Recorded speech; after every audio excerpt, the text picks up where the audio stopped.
Hailing frequencies open, and welcome to Star Trek Discoverage, the live podcast that boldly goes into excruciating detail about this week's episode of Star Trek Discovery.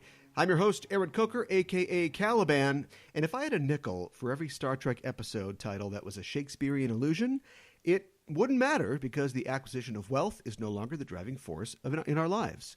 Joining me on the show, as usual, is my co-host. She's also the co-host of the Generations Geek podcast, a more or less family-friendly celebration of geekdom on the Chronic Rift Network. It's Ella Pearson. Ella, welcome back. Thank you. Good to have you here. Ella, I'm not in my usual studio this week, so if things sound any different, that's what's up with that. And listeners, if we drop out, which we might, we'll do our best to restart the stream ASAP, but fingers crossed, I think we're going to be okay. Speaking of dropping out, Ella, how does Brexit affect you? Or does it? Are you just watching it all explode in slow motion?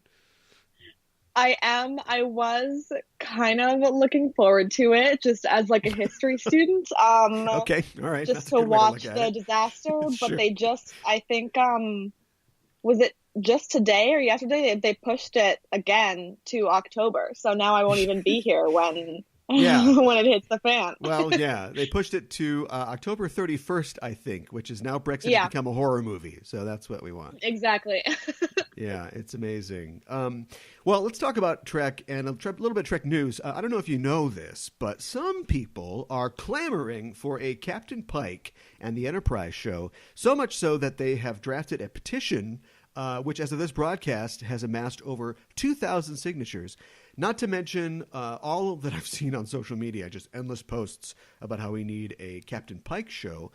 What do you think about the prospect of a Captain Pike series? I didn't realize that people were clamoring for it. I guess, I don't know. I mean, it'd be good. I love Anson Mount, obviously. I feel like it's a little too close to literally just the original series for CBS to actually do. Yeah, it has that feeling to it. Like, what would they do? we all love Pike. He's Anson Mount obviously has become everyone's dad. Yes, we say on this show often. Yeah. Yeah, I wonder if, why not just do, just recast Kirk and McCoy? Just, do an original series show. It's basically the original series. You're really you're missing two of the main characters, but, Give us the last 2 years of that 5-year mission. Come on. I don't know. I think that the idea has a lot of merits, but it also... I think, and maybe it would, I'm going to talk later on, I've still got some tea left from last week, about some things that I think need to change about Discovery, but I think it would steer into a lot of the things that I think that Discovery not does wrong, but doesn't need to do necessarily. But, I mean, go ahead. I guess I'm already preoccupied with worrying about how many other Star Trek shows that they're already trying to handle at the same time. Yeah. That I don't want to think about adding one that is so, Disco is already so close in time to the original series. I don't want to think about adding a Pike show. I like how I'm literally so far away from CBS and I'm still just oh my God, they have so much stuff going on. I just can't even think about one more. Yeah.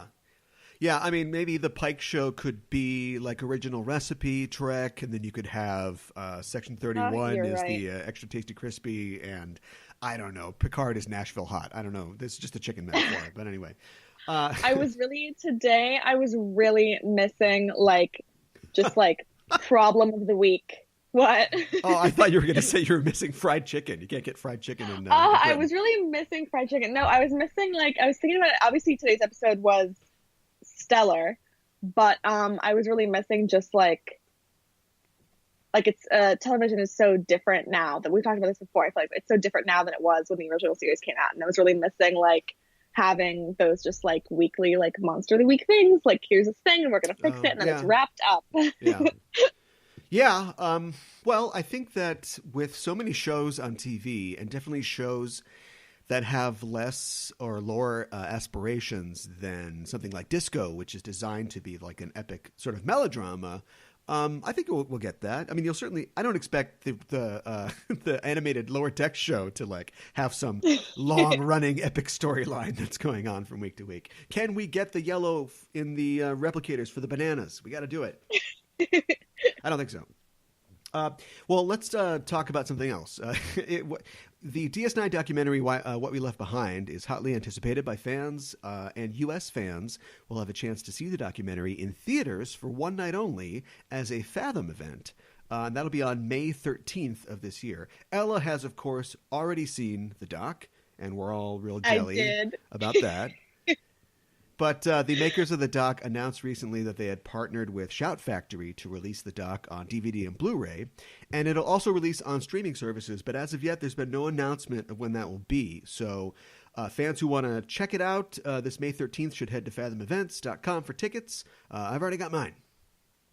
Okay, it's so worth it. I just can't even... There's a trailer on YouTube, and it looks great. It's like such a ride. I don't want to say anything else about it because I want you and everyone else to just like have your own like mind-blowing experience just like I did, but it's like crazy and worth it. Well, I can't wait. There's one more thing I want to talk about before we get into the episode. Have you seen the picture that's going around on the internet of Ethan Peck as a beardless Spock? Maybe a glimpse of it. If I knew how to drop things into Skype, I would do that right now. But you can... I feel like that's something I should be like, yes, of course. But I feel like really maybe I looked at it and was just like, that's too much, and scrolled past it. Okay, and didn't think about it again. I can see that happening as a reaction. Yeah, apparently, and I don't know if this is the true story or not, but I saw this a couple days ago and thought, okay, talented Photoshop, right? But then I started looking at it, and I guess the picture came from the Star Trek Cruise page. They had put it up because it was just announced that Ethan Peck would be on the Star Trek Cruise. And so I guess they had put it up as promo art, but somebody got their wires crossed, or maybe they weren't supposed to put it up until after the finale. I think it seems pretty authentic to me, and here's how I know. I do so much bad Photoshop that I feel like I am a counterfeit detector when it comes to bad Photoshop. So if this is Photoshop, it's a real good Photoshop. But it shows him in the redesigned original series uniform, the blue uniform, shaved. He's got the bowl cut going on, and he's doing the Vulcan sign. And yeah, I mean, I think it looks pretty good. I feel like, why would it not be real, right? I feel like, because they could do a photo shoot. Beard, no beard, different uniform. You know what I mean? Yeah. I think the quickness Although with maybe, which... who knows? Maybe he'll shave next week. Yeah. He's like, I must shave before we take on Section 31. The quickness with which it disappeared from the internet, I think, was the case. I think it was both... It made it scarce, so people thought, maybe this isn't real. But it also made it seem like, I think it is real, because I think CBS is like, whoa, what are you doing? It's not time for that yet. CBS is like, you weren't supposed to post that yet. Yeah, come on, guys. Come on, yeah. So anyway, you can Google that. Probably just beardless Spock, I think, if you want to check that out. Well, let's get into it here before I start going on endlessly about Star Trek VR again. Still, just so exciting. Love that. Tonight we've seen the 13th episode of Star Trek Discovery Season 2 called Such Sweet Sorrow, and we're here to break it down for you. And before we start, as always, we're setting a course for the spoiler zone listeners, so be warned. We're glad you've decided to join us, but if you haven't seen the episode, spoilers are incoming. The official synopsis for Such Sweet Sorrow is, when the USS Discovery's crucial mission does not go according to plan, Burnham realizes what must ultimately be done. The crew prepares for the battle of a lifetime as Leland's control ships get closer. This episode was written by Michelle Paradise, Jenny Lumet, and Alex Kurtzman. Michelle Paradise is, of course, the upcoming showrunner for Season 3 of Star Trek Discovery, and is currently a co-executive producer on the show. She also wrote the episode Project Daedalus for Disco's second season. Jenny Lumet and Alex Kurtzman previously co-wrote the short Trek Runaway, and Kurtzman is, of course, the once and future showrunner for Star Trek Discovery. He also previously co-wrote with Brian Fuller the pilot for Star Trek Discovery, The Vulcan Hello. This episode was directed by Olatunde Osunsanmi, He previously directed the disco episode The Butcher's Knife Cares Not for the Lamb's Cry, What's Past is Prologue, and Point of Light, and also the short trek Calypso, which was written by Lumet and Kurtzman as well. Let's see. Let's scan for some theories really quick here. I think we're down to, at this point, just the lights, I guess, still. We can talk about how the theory that many people had and was basically proved to be true is that Michael will become the other Red Angel, or the second Red Angel, or at least the one that is involved in some way with the signals. Actually, we don't really know. What do you think? I mean, it has to be her, right? They said it was her with the whole and the DNA thing with the mother and daughter DNA is the same. She suits up, but we haven't seen her do anything yet, so we'll see. And then also just like the whole thing with like the amount of people it could be is so small now, because it has to be somebody who like knows each of those things. It's just like I don't know. Yeah. Well, let's get into it. What did you think about Such Sweet Sorrow? I really liked it.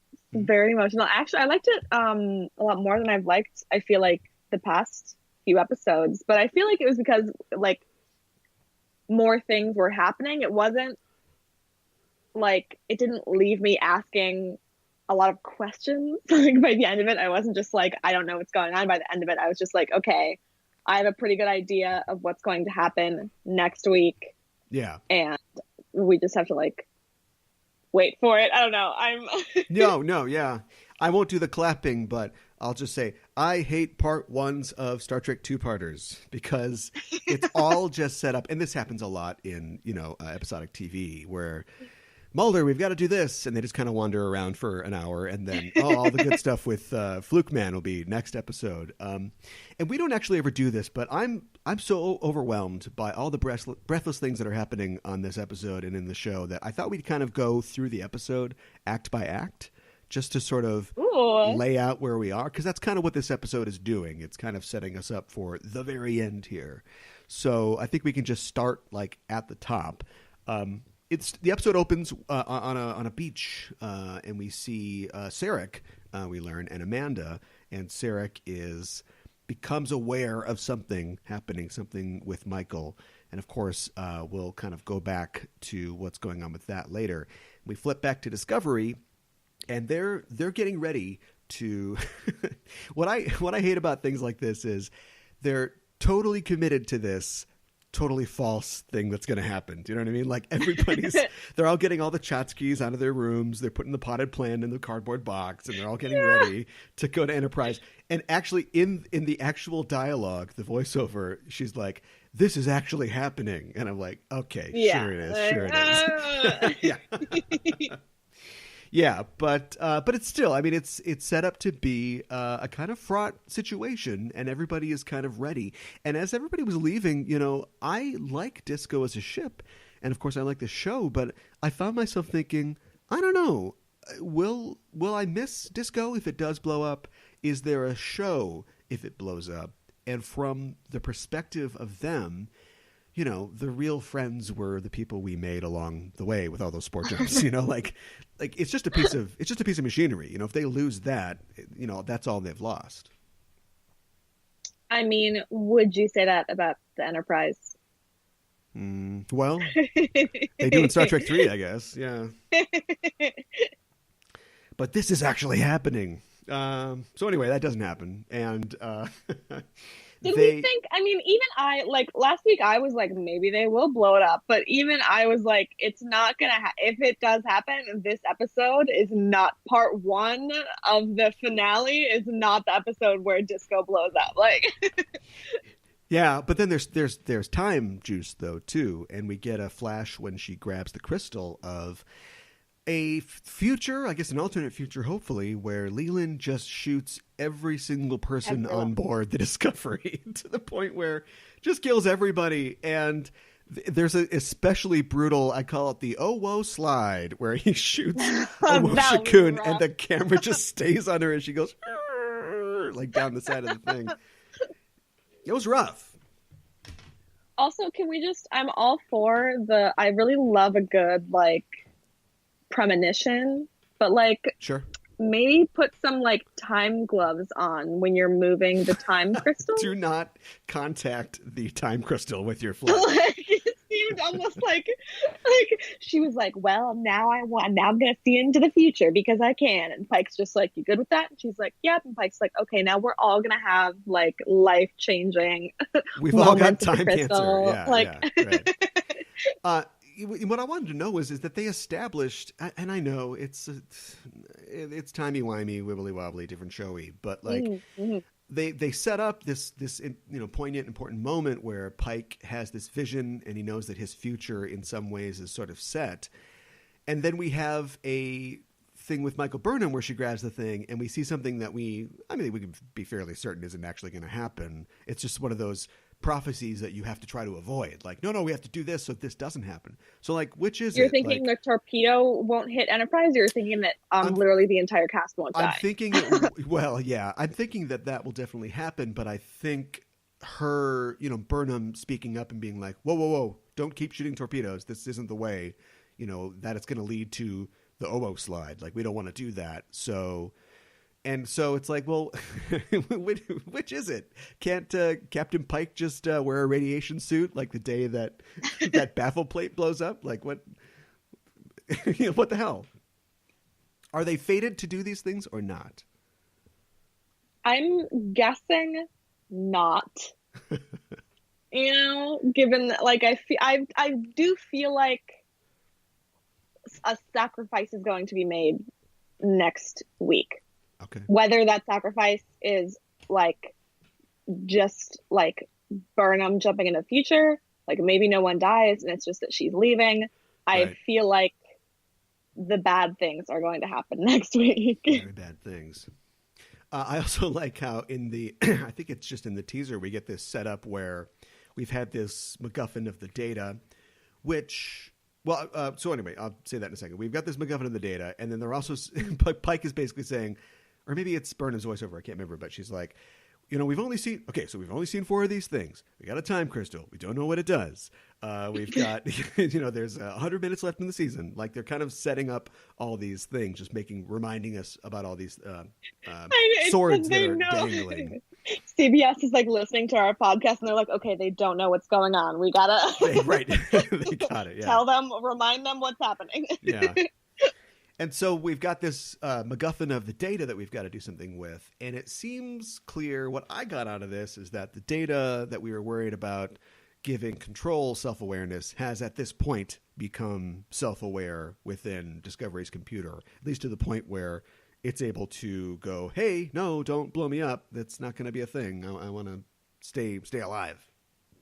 Yeah, I mean, I'm a little confused about which part of who is what, and, like, I wasn't I wasn't surprised when they were like, oh, of course, like, the data is not letting us destroy it. I was kind of like, oh, like obviously, like, I wish my data was like that. Yeah. I won't let you die, hard drive. And it just, yeah, I mean, yeah. Okay. Well, anyway, I'll save that for later. I'm glad you like this episode. Let's see.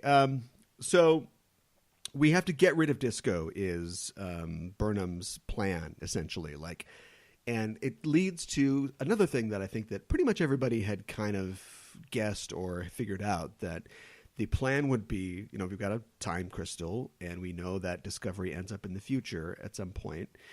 So do we send it to the future? And I think a lot of us, when we saw, or at least I personally, when I saw Calypso, I assumed that the Discovery had been marooned or left, in some way, and that it spent many, many, many, many years, and its computer had achieved, sentience in Zora. Mm-hmm. But if we've got time travel now, and we know that it's odd 950 or so years in the future, then, maybe Discovery is already Zora or just about to be Zora. And so all we're doing is just, oh, no, you can take it out of the oven. It's done already. They're going to send it to the future and it'll be ready to appear in Calypso. I was thinking about that. I also, I wish I had rewatched the short track Yeah. because I was watching this episode. I was like, oh my God, Poe! And Yeah, like, the she second I likes saw ice Poe, I should cream. rewatch Runaway. Yeah, ice cream. Yeah, this Spumoni. Yeah. Yeah, didn't we, again, I do want to talk about character. I do want to talk about all that stuff. I'm just doing housekeeping. Didn't we establish that the disco can travel in time? Like I don't think they know how to make it work right exactly, but they traveled in time when they came back from the mirror universe. Ooh, Are they not thinking that they could like just jump the I disco a couple months forward and try to avoid things? forgot about that. Yeah.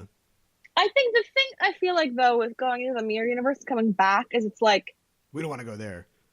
well, and it's like, what's the relationship of like time and how you like when you jump from universe to universe, like how is like time affected? Like, you know what I mean? Like, I feel like Yeah, there's more right. like they just didn't do the right calculations because they didn't know them, and so like, is it a thing where Disco itself can somehow jump in time, or is it just a like Stamets didn't know how to bring them back to the exact right spot? Yeah.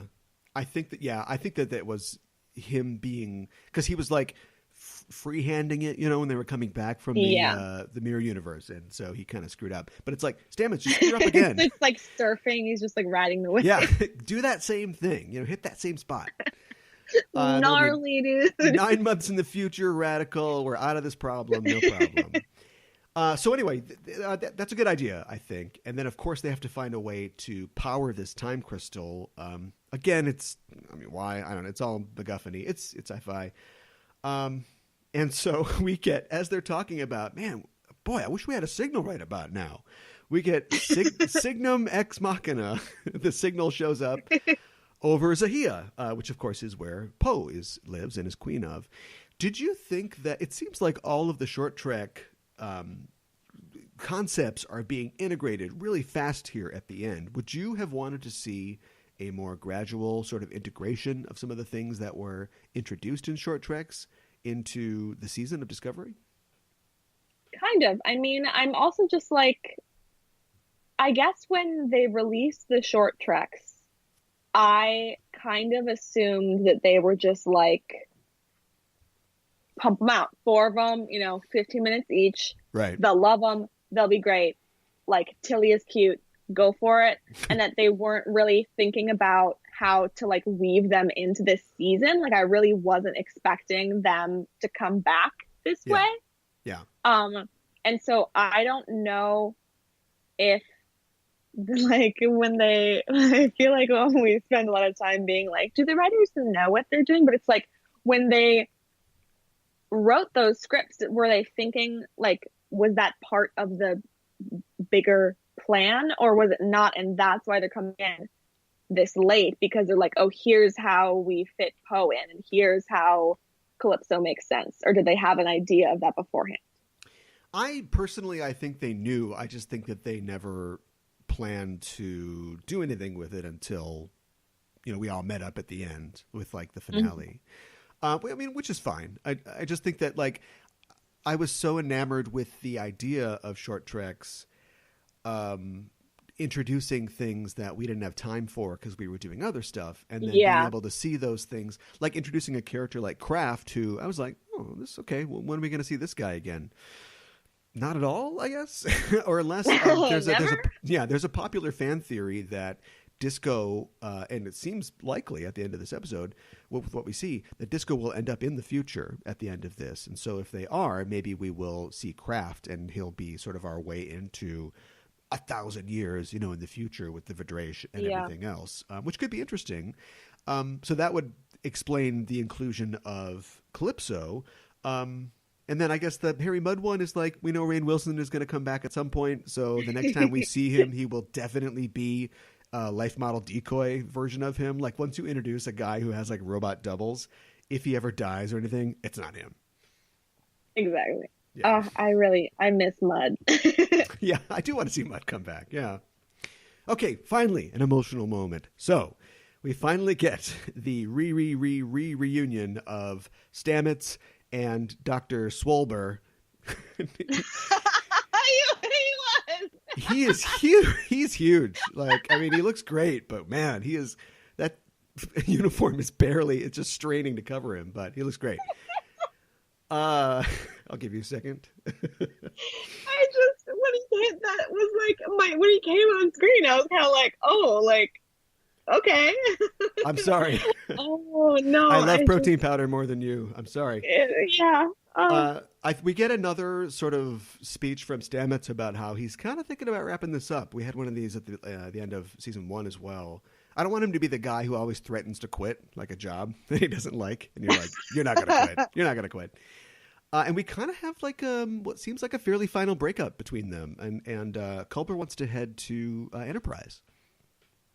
Yeah, that was crazy. Yeah. Right? That's like, I mean, it's just like kind of odd. I guess it'll just be, I mean, like, I don't know how early I should start saying this, but it's like, if next week Burnham jumps in the future, like, that's just it. You know what I mean? Like, they have, like, are they wrapping storylines up? So it's like, okay, well, Stamets is going to go, like, find himself somewhere else, and then Culber is going to go on the Enterprise and, like, do his thing and, like, all this stuff. I don't know. Yeah, I feel like anybody who isn't on board Disco, you know, we're going to wave goodbye to, at least for a little while. Yeah. Something that I like, and I don't have any problem with them kind of going back and sticking extra things into continuity. That's fine. But with a show that can time travel, or with more shows coming up, I hope they do things like what if like Culber was the chief medical officer before McCoy, like under Pike. Like, I think that would be cool, you know? Yeah. I mean, there's room for it. Yeah, sure. And that's something that, you know, for like the canon heads, like, it doesn't matter, you know, McCoy's going to come on and nobody really cares, but like, that would be kind of a cool thing. But yeah, I don't know. It pains me to see, we went through the whole thing with having this couple, being excited about this couple, being like, are you killing your gays here? When they like killed off Culber, going through this whole thing to bring him back. And I'm not saying that everything should be happily ever after, but like, this is for me, like the saddest thing in the episode, that like these guys are just walking away. It really is. I was thinking about that also during this episode, about how mad I was when they killed him initially. Yeah. And I'm not really mad anymore, because it's such like it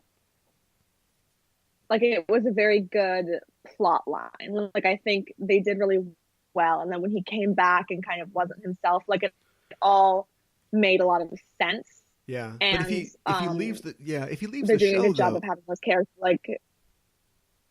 Go ahead. Are you there? Yeah. I just like, I'm happy that their characters aren't just like their relationship. Like, I'm happy that it's just not just like, oh, these are the gay characters and everything they do is about how gay they are and they're gay. Like, I'm happy that they have like this real plot line. They're what now? I didn't get what they were. They're gay. It's It made me think of a scene last week, the scene between Culber and Jet Reno, where you know, I don't know like what the result, I don't know what she wanted the result of her talk to be, but the result was, okay, I'm gonna leave. It's like, yeah. I hope that's okay. Yeah. But in like, and everyone keeps giving them like advice to, like, Spock when he was talking to Stamets. Like, everyone just keeps giving them advice, and then the end result is just like, okay, well, bye. Yeah. But what I loved about that scene was it was just two gay characters talking about their relationships and how they weren't all that great. So and it had nothing to do. Nobody was like, we're gay. I don't know. I mean, it's fine. I mean, be excited about it. But yeah, I love how integrated they are. Of course, if he's leaving the show, we can't explore him being a weird fungus man. Which I want to do. Yeah, I'm a mushroom. What else? Okay, so we get back on Discovery, and this is where, for me, the episode takes a downturn, or at least it just sort of goes into a holding pattern. And the holding pattern is, let's exposit and also say goodbye. I know the episode's called Such Sweet Sorrow, as in parting is such sweet sorrow, but it was more sorrow than sweet for me as Burnham goes on this walk to every station of the cross as she's saying goodbye to every single character on the show. I thought it was a little much. Yeah, that scene was a little long. And I really liked Sarah and Amanda showing up, but it was also like a little too perfect. And it makes me like a little suspicious of what's going to happen next. Like, why are they like, who let, like, they're about to go into battle. Like, who let them on disco? Like, who, like, Pike was just like, yeah, that's fine. Come right on. But like, you should leave in like half an hour. He is an ambassador. Yeah. He just flashed his special badge. Yeah. And of course, I don't know. I mean, Star Trek has always played with this when it felt like it was necessary, just the, distance and travel and time and all that. But I guess all this is, I can't remember Poe's planet's name, but I guess it's near Vulcan or something, because they just like, oh crap, yeah, Burnham's in they trouble. were on Vulcan, and yeah. Although we don't know when he got that premonition. It could have been, however, subspace or Katra's work. Yeah, he could have got it a while ago and just, we got to take this 6-week trip. Why? What are you talking about? Just trust me. We got to talk to Michael. So I also love this, like, that awkward, like, Amanda hugs Michael, and then at the very end of the scene, like, Sarah's kind of like hand on shoulder, like. Yeah. And there was also an exchange. What was it? Like, Amanda something like, it's been tough being married to you, or it seems like it would be impossible. And he's like, well, that's not. I mean, exactly. It'd be tough, I guess, but it wasn't impossible. Yeah, it was very sweet. I just don't understand how they got there. Do you think that they didn't want to use the 1,000-year mind meld again? I mean, I would have been okay with that. I would have been okay with it. I think it's the same thing where it's like, well, they've done the mind meld thing before, the distance meld. Yeah. And I feel like that would have been like even more too perfect. Does that make sense? Like if Sarah just like dropped into her brain to be if he can just show up whenever. Yeah, I guess so. Yeah. Oh my God, restraint! Plus, I feel like I can't believe it. they wanted Amanda there because she can actually emote and express physical affection. Yeah, but he could have like linked their minds, like, wife, give me your face, boop, and then he just like just call out remote to Michael and like, okay, we're all on.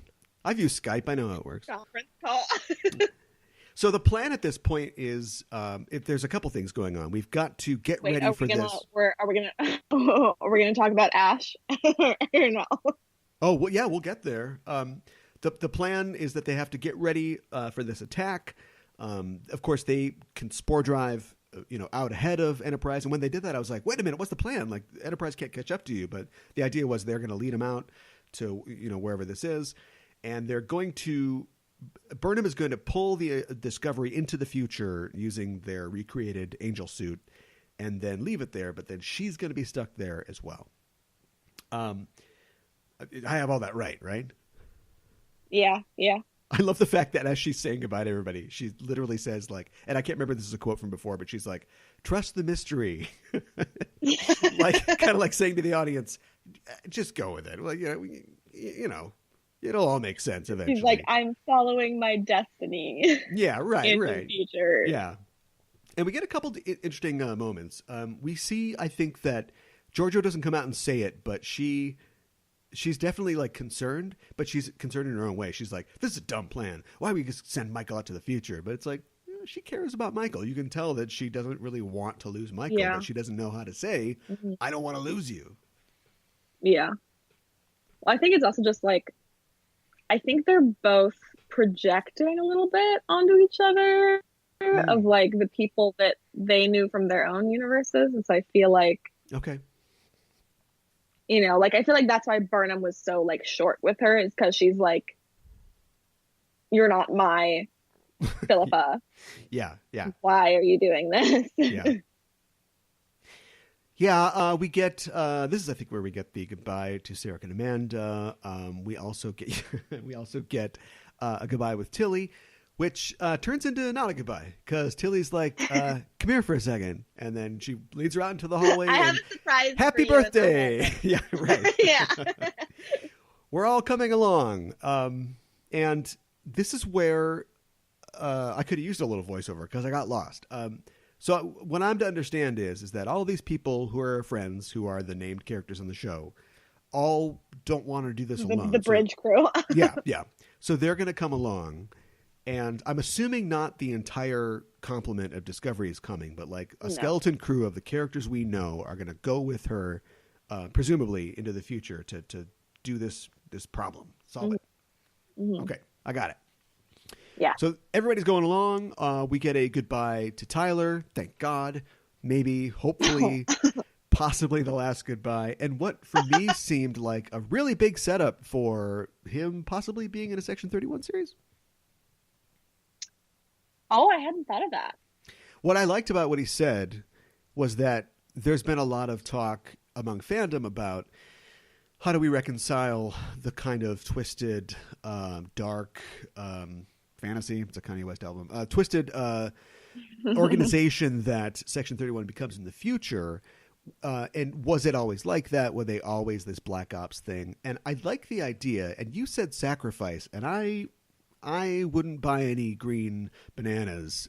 Tyler, I think Tyler might be that sacrifice. That's my little crackpot theory. Yeah, I think that we've kind of closed everything up with him. So if somebody's going to go, I think he's ready to go. I mean, his son's all grown up. Yeah, that was fast. Yeah, they grew up so quick. But I like the idea about he wants to, because Section 31 will be decimated after this happens, and he wants to rebuild it as something noble, something that is honestly intended to stop crazy nanobot snake people from doing things like this. And so I can see having the technology working in the shadows can go from something, Tyler's a guy that's kind of compromised anyway, but he wants to do the right thing, can become something that becomes like what we know Section 31 to be later. That's my idea. I mean, yeah. Okay. But you think he might die next week? Yeah, I don't think there's room for him and Michelle Yeoh on a Section 31 series. But now that Leland won't be on the series, because at first I was like, oh, it's going to be her and Leland. Yeah. I'm not, I don't know 100%, but I just feel like he's also I don't know. Let's just say that I would love to see it, but I got a sneaking suspicion. So I don't know. We'll see. I've been wrong about a lot of stuff. Especially since he and Michael have been doing this sort of like reconciliation thing. It's like now if he dies, in theory, it'll be more painful for us. It won't be more painful for me because I'll be like, bye. Good, yeah. Your beard is out of control. Felicia, your beard is out of control. Somebody said that he looked like Derek on The Good Place. He does. Yeah. He's the Jason Mantzoukas of Star Trek. So there you go. Just a beard that's just a little too long. A little too much. Yes, not regulation. So anyway, and then we get a scene where everybody says goodbye to their Galaxy Notes. They're recording, presumably, messages to their family. No huge surprises. We do get a closure of the Tilly and her mom thing that was started in Runaway. I'm not exactly sure who Stamets is talking to, but it seems like a family member. Doesn't he mention that he's got his brother? Yeah, brother. And do we know about who Tazzy is? Detmer is talking to a Tazzy? I got nothing on that. No. Yeah, I don't know. We know so little about her and many of the people. I wanted where's a Bryce and a Reese one? Yeah, dude. Yeah, you're my bro, man. I'm gonna miss you. Crack one for me. I'll be in the future. Oh, crazy. No, I don't know. I don't know what the characters are like. And then we get. I mean, they're exactly like that. Yeah, right. That was them to a T. Interchangeable. Yeah. And then we get what I've been waiting for a long time. We get essay to the mother effing Aru being selected as captain. Or wait, is he?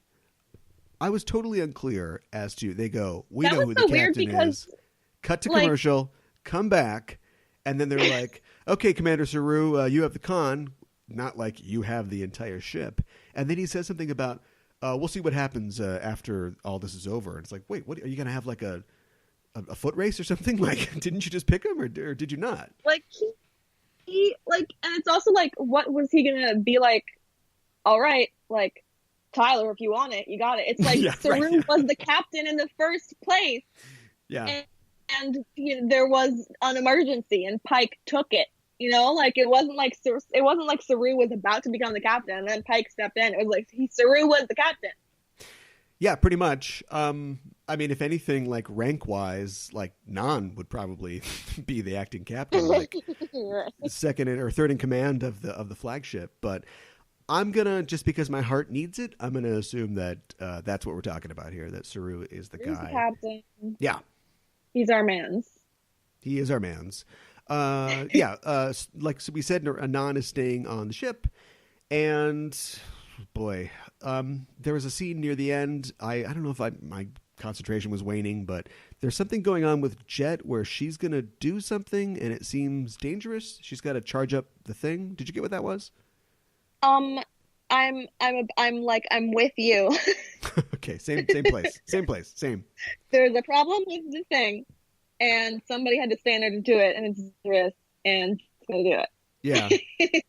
I want to see her touch. Well, she did touch the crystal, but I want to see something go wrong, like a superhero origin story. And she gets like powers. Ooh. Jet Reno, time goddess. Like I want to see her just be power. She's the origin of the Q. Confirmed on this show. Oh my god. Yeah.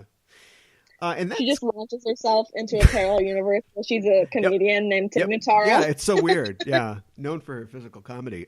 There's and that's pretty much it. I mean, there's a couple little beats before the end, but it literally just builds up to "let's do this" and then credits. Yeah. Quite a ride. Emotional. Yeah. My tea is ready. It's steeped. Oh, sister.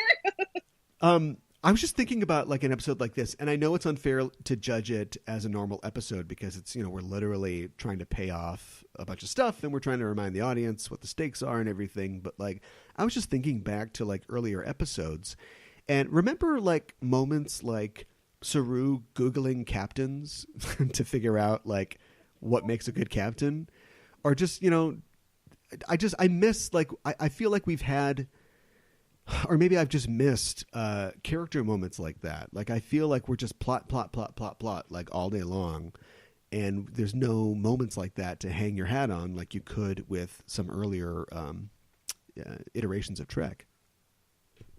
You're right. It's been a really, these past few episodes have been very fast. Like they're really running towards whatever's going to happen next week. They don't there's no time for Saru to Google best captains ever. Yeah. I think they've set up this like puzzle box, which it's funny because you have to be careful, or I don't know if you can be careful. People are so smart now. Viewers are so smart. And even if they're not, like the internet itself is a, cloud computing AI basically of human brains that can just figure out whatever you've got. And so you better have a real good twist if you're going to try to trick or fool people. And you don't have to worry about that on something like older Trek because it's just, what do we learn this week? Maybe somebody gets promoted or maybe somebody dies, very rarely. And I miss that kind of thing. And this is my sort of come to Jesus moment for Discovery. Like, I think we need a Star Trek show, and it could be this one, it could be Discovery, or a new one of the ones that's in development, that has a more solid premise and more solid characters. It wasn't always that way. Like the original series was just wagon train to the stars, and all that entailed, and it's not that complicated. But at this point, like in the franchise, I think we need a reason to be out there. And I think the reason can't just be spackling over things that I guess people were unsatisfied with in continuity. So you want a ship that has a 5-year mission. Yeah, or I want like a Voyager that like sticks to the premise of Voyager, which is what the hell do we do? We're gonna have to it's gonna be tough to get home or something like that. As far as like the 5-year mission, yeah, I mean, we were looking at a possible Pike series, I guess, if they take the fan seriously. We've done that. I will always know that ships in Starfleet are out there doing that sort of thing. I do miss scanning gaseous anomalies, and things like that. But I would probably, it sounds boring. I'd probably trade it for a Klingon War or something like that. But just having like a better idea about, what this show's supposed to be, because, this is like epic melodrama. And if you asked me what Discovery was about, I would be like, it's about loving your crew and having a family. And it's like, is that what it's about? Like, I don't remember other shows being about that. It's okay if that's what this show is, but I think we need like another show that has a stronger premise than just that. Yeah, I mean, I'm hopeful that as they get more seasons and more time to sort of settle in and less pressure of like, we have to make everything happen right now and it has to be fantastic so we get that next season and the rabid like Trekkies don't like hate us, that they'll be able to do more of the stuff that you're talking about, or like when I was talking about I miss like just I resemble that because I'm a rabid. I know what you mean by rabid Trekkies. At least no, I don't mean you or us. Rabid, like, abusive Trekkies. Yeah, I'm just trying to be. I'm not trying to be an asshole. I'm trying to be constructive. No, you're not. And well, I could be. But I think that a lot of it comes down to, and it's like eternal punching bag of Caliban, but like it comes down to like Alex Kurtzman and the sort of Kurtz model of doing this sort of thing. And you see it in The Mummy and you see it in the Kelvinverse films, and it's like mystery box, cliched setups and takedowns, endless expository dialogue if we feel like the audience is lost, like not funny jokes, voiceover. I could just, Robert McKee is like, oh, God help you if you use voiceover. And characters that don't really like distinguish themselves, except in like certain, important moments, and like meaningless sacrifices as well. Did you see The Mummy? You watched it for Generation Geek, didn't you? The newest one? I don't think so. Did I? The Tom Cruise one? Oh. Well, never mind then. I don't think I've seen I know that I've seen the 3 like older ones. I don't think I've seen the wait. No, you know what? I don't know. It's not going to come to me. You'd know if you had. There would be a hole in your brain that you could never fill again. It's not great. But yeah, I just like I miss like where are moments like Spock and McCoy pissing each other off? Where's Data frustrating everybody with his pedantry? Yeah. Where's Worf being confused by every damn thing there is? Like, I get that the series is focused on Burnham and so that we get less of the supporting cast, but even she at this point has been reduced to somebody who is just constantly like passive and being emotionally overwhelmed by everything. I remember last year we talked about the episode, I think it was Vaulting Ambition. It's the one where they just come back from the Mirror Universe.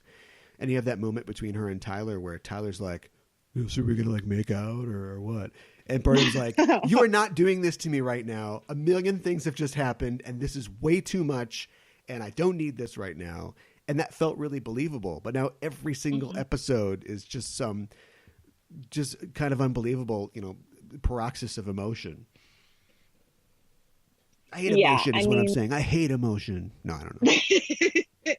No, you have like a very good point. You're definitely right that it's every tough to episode make a is show. just very much like, it is tough to make a show.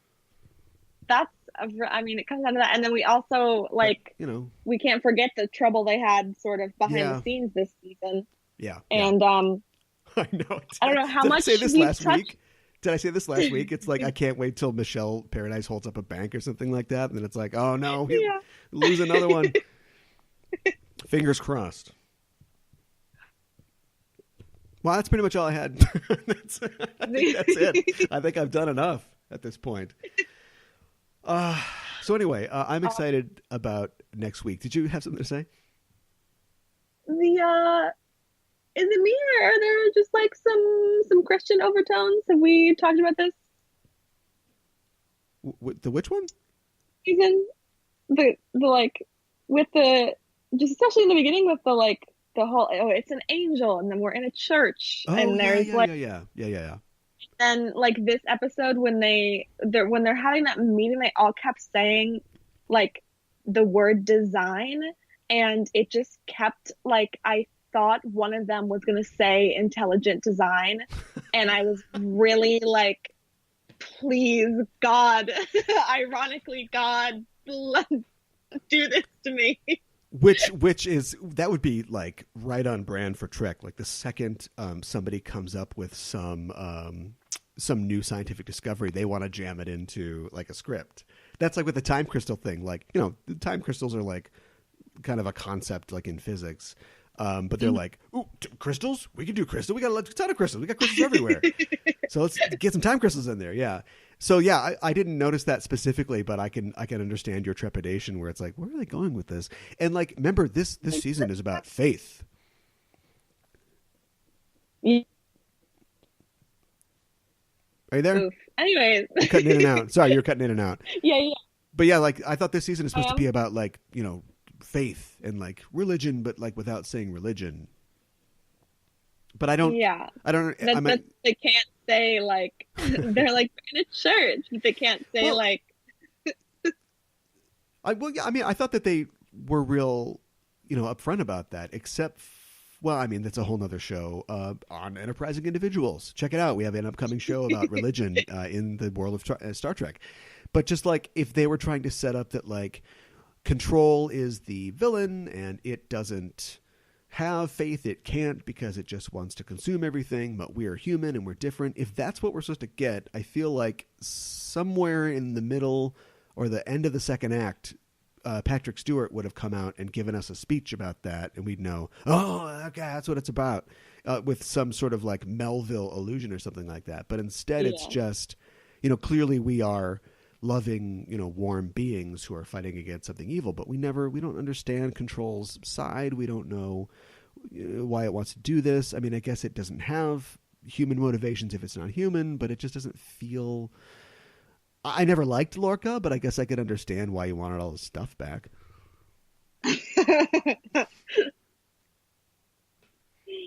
Oh man, yeah. So anyway, next week, coming up on Star Trek Discovery, running, shooting, explosions. Yeah, everything that hasn't happened the past year. It's like every emotional moment it's been like the opposite of action is all like it's all been leading up to next week. It's all been leading up to this.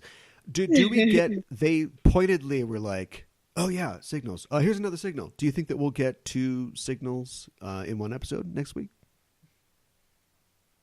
I don't know. I mean, I feel like they're still kind of dancing around like why they're happening and who's doing it. And like this episode, they were kind of like, oh, it has to be Michael. But they weren't like, it's definitely Michael. They were like, according to all of the facts we have That's before our Michael. Yeah. It's Michael. Yeah. Which, you know, this show has a tendency to sort of front load that stuff when it's ready to pull the rug out from under you and go, whoops, it wasn't Michael. So I don't know. I'm going to go with my... Okay, so here are my crazy theories. Tyler's going to die. And also the signals are...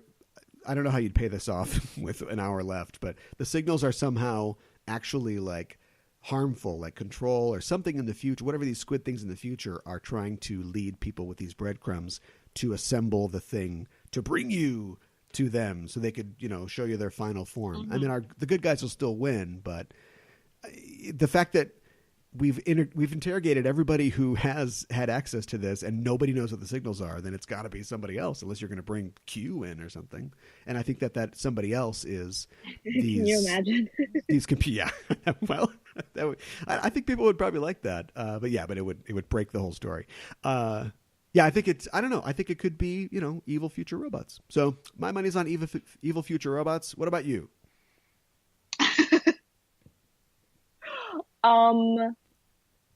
I don't know. I mean, again, just like, I think someone's going to die. If that person is Tyler, that makes sense. I was a little that during the Culber and Stamets scene tonight, I was kind of like, one of them is going to die next week for real this time. But I think that maybe that would just be too much. So I don't know if I want to put all my eggs in that basket.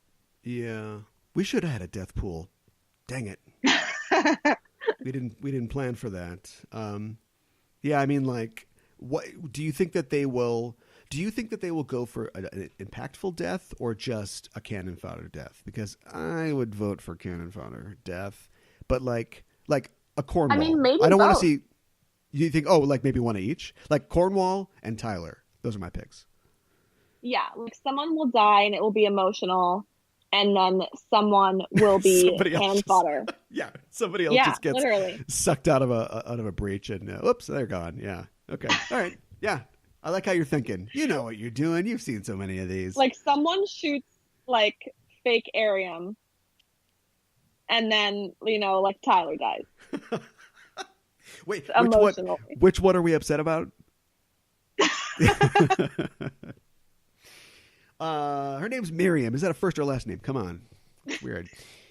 Okay, well, there you go. I guess you'll have to just tune in next week for the finale of Season 2 of Star Trek Discovery. And for the finale of this part of Discoverage, we will, of course, be back later in the year with a Season 2 wrap-up show. I really like the one that we did last year where we kind of took an aerial view and watched the whole thing. So we'll definitely be back at some point in the future with that. But that's it for this week. Thanks for joining us, listeners. If you like what you hear, you can follow us on Facebook and Twitter at EISTPOD for updates and to get notified when new episodes are available. We've got a discussion group on Facebook called Enterprising Interlocutions, which we go into all kinds of discussion and speculation like what you've heard tonight. You can also tweet us on the show by using the hashtag Discoverage or email us at EISTpod@gmail.com.